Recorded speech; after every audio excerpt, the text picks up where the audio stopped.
Hernández, portavoz de la información de la Nación Ecuatoriana. Muchísimas gracias por la invitación, por la oportunidad. Realmente es un gusto estar aquí. Quería decirles que inmediatamente es la primera invitación que recibimos de parte de la universidad y la hemos aceptado muy gustosos y aceptaremos las veces que sean necesarias para debatir estos temas importantes. Para entender un poco el tema de la ley de comunicación, muchos dirán, bueno, ¿por qué una ley de comunicación en Ecuador? ¿Para qué? De paso, la reputación del país, de este gobierno, es muy dura a nivel internacional. No digo a nivel nacional, porque a nivel nacional los ciudadanos pueden comprobar la realidad de un gobierno. Para entender un poco esto, para este auditorio, necesito hacer un poquito de historia.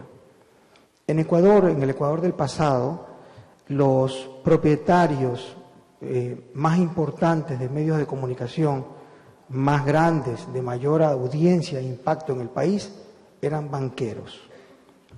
Hace poco se habló aquí de información de interés público. Bueno, los banqueros resulta que estaban quebrando al país, pero como no les interesaba que la gente conozca de estos negocios, de lo que estaba ocurriendo con el país, y tenían el poder para ocultar esa información, la gente no sabía lo que realmente estaba pasando con los negocios de los banqueros. No hubo investigación de los medios, no hubo la labor potencial de la prensa, porque los banqueros guardaron esa información. ¿Qué sucedió? Además de tener el poder para guardar la información y publicar lo que ellos querían que la gente crea, también cooptaron al gobierno de turno, porque pusieron mucho dinero en la campaña del presidente de turno.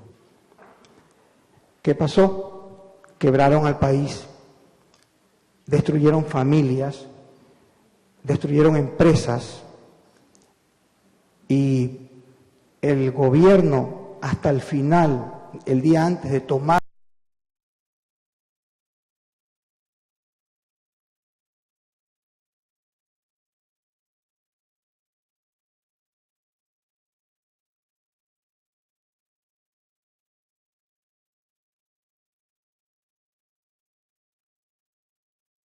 los ahorros y los fondos de los ciudadanos, dijo que no se de esos medios.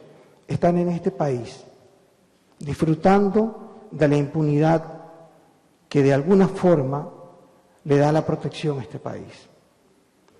Por eso quería hacer un poco esta historia, para que ustedes entiendan cuál ha sido el proceso de Ecuador, cuál ha sido la lucha profunda de este país, de este gobierno, que sufrió lo que sufrimos, que llenó países del mundo de ecuatorianos que salieron de sus casas y dejaron sus viviendas porque no tenían otra cosa que hacer que buscar trabajo en algún lado para poder salir adelante.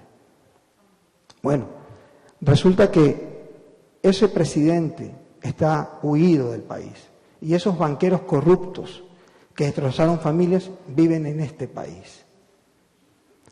¿Qué era lo que quería este gobierno? Cambiar esa realidad. No es posible que haya un maridaje o una relación incestuosa entre el poder económico y el poder mediático, porque los ciudadanos quedaban desprotegidos.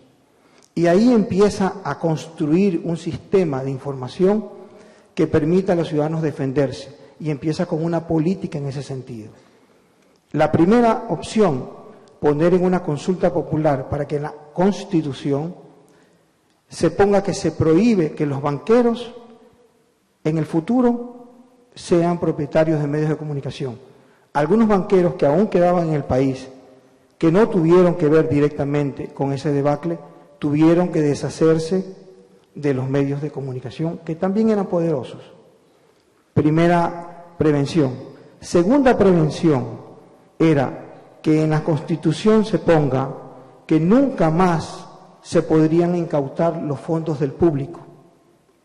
Y también que los banqueros, asociados entre ellos, generen un fondo común para que alguno de sus asociados, cuando quiebre, el resto pueda responder por ese problema. Es decir, siempre dedicado a proteger los derechos de los ciudadanos. Los cambios sociales, las historias penosas, los desarrollos de los pueblos, cuando surgen estas cosas se convierten en leyes, en la Constitución, se convierten en propuestas para defenderse de estas terribles tragedias. Y por eso, además de eso, surge una propuesta de ley de comunicación que proponga una diversidad de opiniones y una gran circulación de opinión.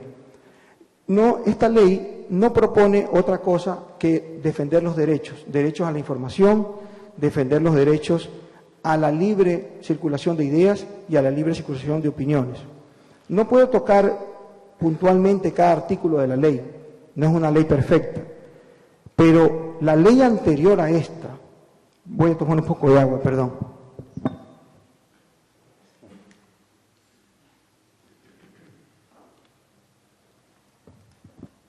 La ley anterior a esta, la que nadie nunca criticó, ni localmente, ni internacionalmente, fue una ley escrita por la dictadura militar, antes de que el país vuelva a la democracia.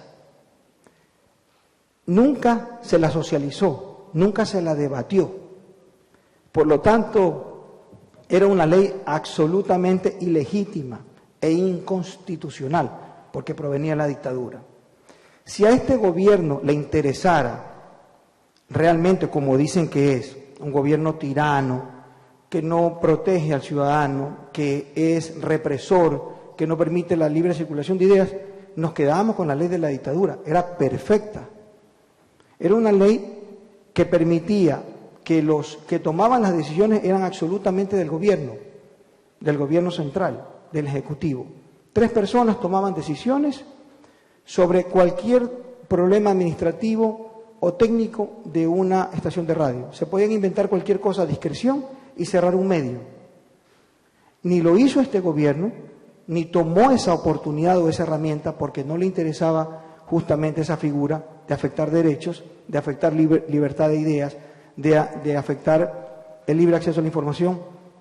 Por lo contrario, propuso una ley de comunicación que garantice los derechos a la comunicación.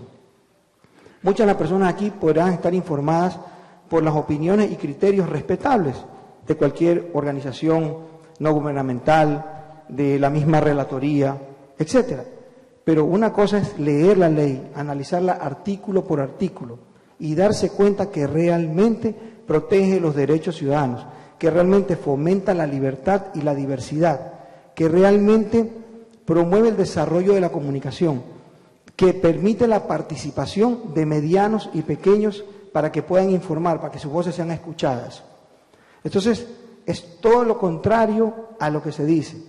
Era importante para mí hacer esta introducción para que tenga un poco de historia de lo que pasa en el Ecuador. Sobre este tema, que es particularmente la comunicación, podríamos tocar muchísimos otros temas que en la misma visión de protección de derechos, de rescatar a los ciudadanos, de darles una mejor calidad de vida, se ha hecho en el Ecuador. Pero no quiero abrirme tanto porque estamos hablando estrictamente de ley de comunicación y de los derechos ciudadanos.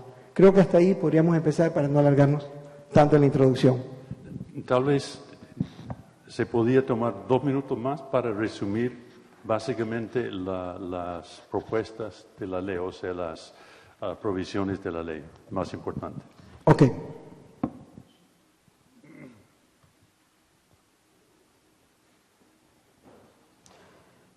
Les voy a resumir en pocos lo que a nosotros, por lo menos, nos parece más importante de la ley de comunicación. El acceso a la frecuencia, que está contemplado en el artículo 34 de la ley. Antes, los banqueros o los poderosos o los políticos de turno se repartieron las frecuencias. Es decir, los que tenían el poder de decidir se repartían las frecuencias. Resulta ahora, si uno revisa quiénes son los concesionarios más importantes de las frecuencias en el país, o eran banqueros o fueron políticos importantes de cada gobierno. Es decir, los ciudadanos comunes a duras penas llegaban a obtener una frecuencia regional, algo nacional.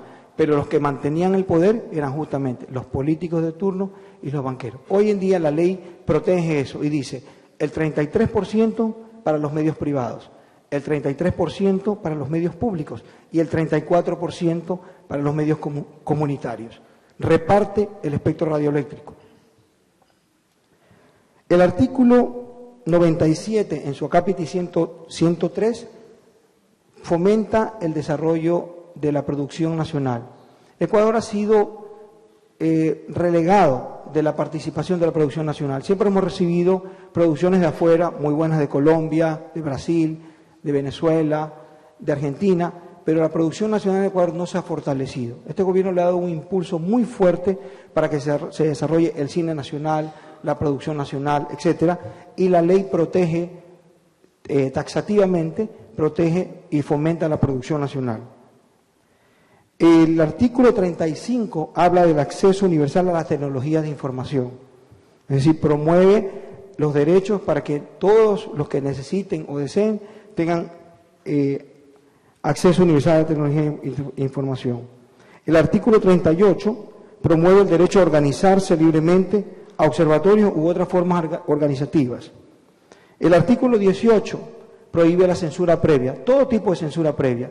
En Ecuador se hizo un estudio por CIESPAL, justamente que usted conoce, y se determinó que la censura previa venía principalmente de los propietarios de los medios de comunicación y por los anunciantes de esos medios de comunicación, finalmente por el gobierno.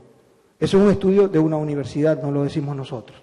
Entonces, este artículo, en base a esas experiencias, protege que ningún propietario de un medio de comunicación, ningún anunciante y ningún funcionario importante de un gobierno pueda ejercer censura previa a lo que quiera publicar o tenga derecho a publicar un periodista. Y bueno, algo que nos parece importantísimo, la protección de los derechos laborales y las remuneraciones de acuerdo a las tablas salariales fijadas, el artículo 44. Ustedes deben conocer que uno de los medios que más ha generado explotación laboral en el país, que es impresionante, que ha tenido que actuar el Ministerio de Relaciones Laborales para proteger los derechos de los ciudadanos, pertenece nada más y nada menos que al presidente de la SIP, de la Sociedad Interamericana de Prensa, lo cual contradice cualquier convención de derechos y para la libertad de expresión. Además que es una vergüenza que el presidente de la SIP, que representa a los propietarios de medios de comunicación, sea quien ha explotado laboralmente a sus trabajadores. ¿Cómo un periodista puede desarrollar su trabajo si tiene una persona que está explotándolo y no le da las herramientas necesarias, ni las garantías, ni los seguros necesarios? El artículo 44 protege a los periodistas de personas como el presidente de la SIP. Es lo que yo resumiría como fundamentales y más importantes en cuanto a los temas de la ley de comunicación.